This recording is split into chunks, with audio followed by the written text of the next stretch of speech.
On continue d'aimer pour toujours, Faustine Bollard évoque sa vision d'une histoire d'amour qui se termine. Invitée de l'émission C'est à vous ce mardi 5 mai, Faustine Bollard s'est confiée avec sincérité sur sa perception de la rupture.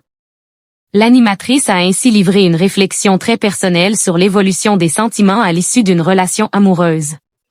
Ce mardi 5 mai 2026, Faustine Bollard était invitée dans l'émission C'est à vous sur France 5. L'ancienne animatrice préférée des Français est venue parler du succès de son émission Ça commence aujourd'hui, dans laquelle de nombreux sujets sont abordés, comme les mariages et les divorces. Après avoir revu un extrait de son entretien avec un couple qui a gardé une ambiguïté amoureuse malgré leur séparation, elle a donné sa propre vision d'une histoire d'amour qui se termine. Moi je suis persuadée que l'on continue à aimer pour toujours. On a été animé par quelqu'un, cela se transforme, c'est différent. Mais si on s'entend bien il y a quand même un lien indéfectible.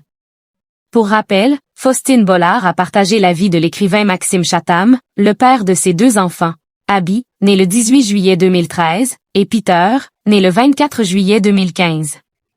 Leur histoire s'est terminée après plus de 15 ans de vie commune. Après cette séparation, Faustine Bollard s'est lancée dans un immense rangement printanier dans sa nouvelle demeure. Elle avait quitté la maison familiale de Chantilly, dans l'Oise, après sa rupture, en faisant notamment appel à un pro pour l'aider. Nouvelle vie pour Faustine Bollard et Maxime Chatham, pleinement impliqués dans l'éducation de leurs enfants. Maxime Chatham, lui, a perdu plus de 20 kilos et sorti un nouveau roman baptisé 8,2 secondes. Et il a lui aussi déménagé, comme l'indiquait Ouest France. Il a emménagé à Paris et reconnaît une certaine hyperactivité, menant de front plusieurs projets d'adaptation de ses livres et l'écriture d'un nouveau roman. Faustine Bollard, qui voit leurs enfants grandir à toute vitesse, fait d'eux sa priorité.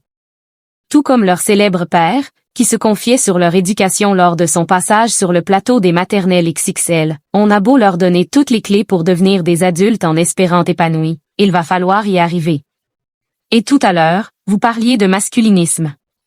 Moi, j'ai un fils. Si mon fils, un jour, se montrait masculiniste, je me dirais que c'est l'échec du père avant tout. Donc oui, j'ai des peurs à ce niveau-là.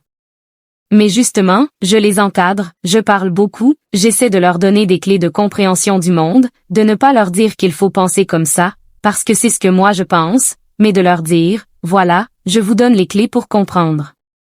Des confidences qui prouvent leur implication en tant que parents.